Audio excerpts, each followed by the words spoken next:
అండి అందరికి. ఇగోండి మనమైతే పూజ అయితే రెడీ చేస్తున్నానండి. ఎందుకంటే పొద్దున్న నుంచి కూడా ఇదే పనిలో ఉన్నాను నేను. మన పూజ అయితే అవుతుంది ఇప్పుడు పొద్దున్నకే. నేను ఎందుకంటే కొంచెం అన్ని చెయ్యాలి కదా, బొట్లు అన్ని పెట్టుకోవడాలు అన్నీ ఉంటాయి చెంబులకి అన్నిటికి.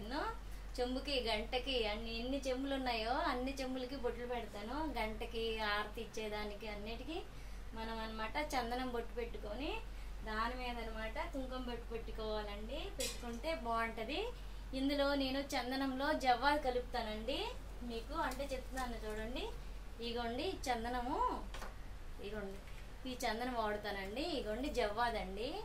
ఈ జవ్వాది అయితే ఈ చందనంలో మిక్స్ చేసి అయితే నేనైతే దేవుడికి చందనంలో జవ్వాది కలిపేసి నేనైతే బొట్లు పెడతానండి. బొట్లు పెట్టేసి ఇలాగా చెంబుకి మూల పెట్టుకున్న బిందికి ఇలాగ బొట్లు పెడతాను. ఇలాగ బొట్లు పెట్టి దీనిపైన అనమాట కుంకుమ బొట్టు పెడతానండి. ఇగోండి ఇలాగా చూసారా, ఇలాగైతే పెడతాను చెంబులన్నిటికీ. ఎన్ని చెంబులు అనుకున్నారు? 6 అండి చెంబులు, 1 బిందె అండి. అన్నిటికీ బొట్లు పెడతానండి. బొట్లు పెట్టేసి మనమైతే వాటర్ దీంట్లో నింపేసి దేవుడి దగ్గర పెడతాను. తర్వాత అనమాట ఈ చెంబులో అయితే పాలు పెడతానండి నేను. పాలు మనకి ఆవు పాలు, ఇగోండి పాలు. ఈ పాలు అయితే చెంబుతో చెంబుడైతే నేనైతే పెడతానండి.